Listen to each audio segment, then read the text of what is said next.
Hi friends, I'm going to be talking to you today about the opening of our building for worship and for groups. And to be able to kind of get into that, I wanted to give you a couple of different images. The first image is this particular one of trying to walk on the railroad tracks and staying right on that rail. Rocky Railway is our Vacation Bible School kicking off this weekend, and it just made me think about maybe as a kid trying to really balance yourself right there on the rail as you walk. This is a balancing act. And another image that came to mind is the whole idea of doing a tightrope walk. You've probably heard the legend of Charles Blondin, who back in the 1800s walked across a tightrope right across Niagara Falls, and he got to the other side, and the crowd's going crazy. Wow, you can do anything! And he's like, I'm gonna take a wheelbarrow across. Oh, no problem, you can do it. Oh, and I'm gonna put a person in it. Oh, you can do anything. And then he goes, okay, who wants to go first? Get in. And they were like, I don't think so. Right? Well, it's like we've all been kind of thrown into the wheelbarrow, and we're trying to kind of balance ourselves as best we can. But the good thing is, who is holding the handles? Jesus. We know that.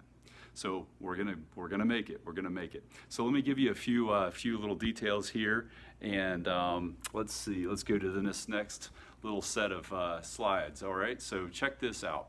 This is going to be our schedule. And so on June 28th and July 5th, we're going to do indoor worship, and we're going to do it right here. We're going to do it at 9:30 and at 9 o'clock, 9 o'clock and 10:30. 9 o'clock traditional, 10:30 contemporary. It'll be a little different, be a little shorter. Check out the little set of flyers that I've sent out there, a little document that kind of shows what that's going to look like. And next week I'll give you a video where you'll really be able to see and feel, kind of how we'll go about that. Then, as you can see next, on July 12th, we're going to do outdoor worship.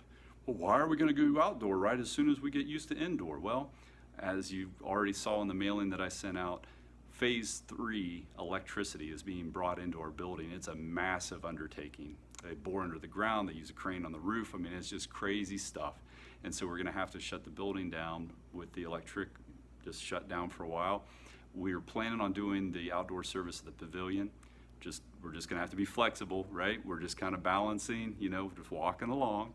And then we'll come back indoors, assuming that everything works out right. Now that means the contractors have got to be on time, the electric company's got to be on time, everything's got to work out perfectly. If it does, we'll be back indoor again at just the normal worship times as well. Online worship will be continued that whole time. We're going to make sure that it's continued. All right? So we're committed to that, and it will be broadcast at 9 o'clock with the traditional and at 10:30 for the contemporary. So from now on, you'll be able to have both after this Father's Day weekend, okay? So one more weekend of online, then we're going to see the schedule there.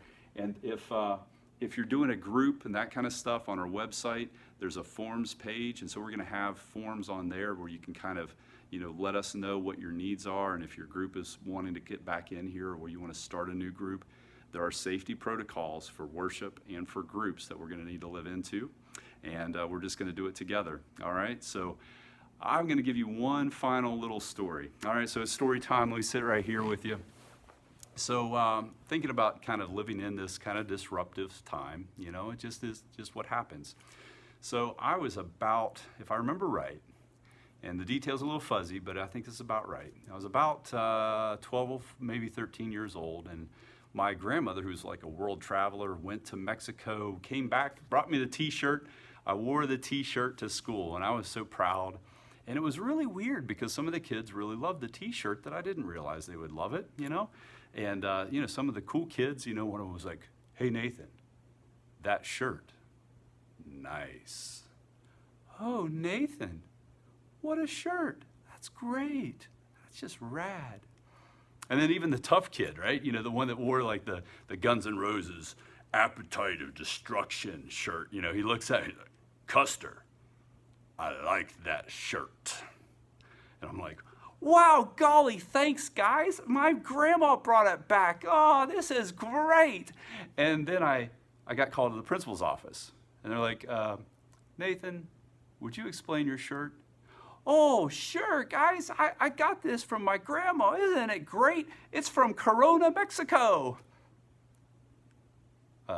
Nathan, honey, Corona is also a beer, and you can't be wearing a beer shirt around in 7th grade.